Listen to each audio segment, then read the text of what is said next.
Holy Spirit.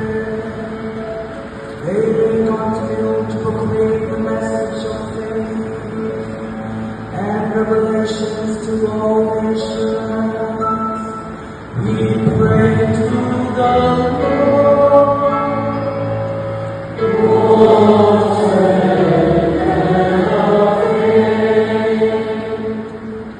For the Bishop of Kohima, Most Reverend James Dobbin, and the faithful of the diocese, that the Lord may graciously hear your intentions and bless all young people,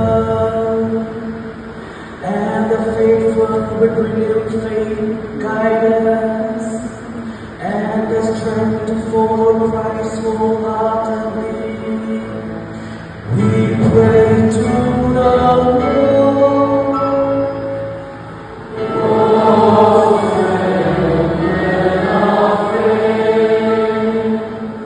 For the regional youth director,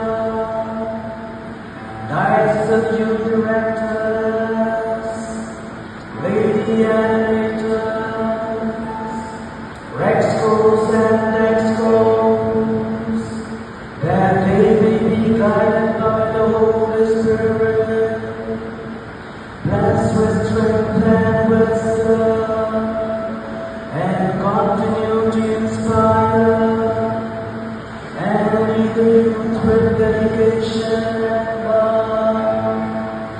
We pray to the Lord.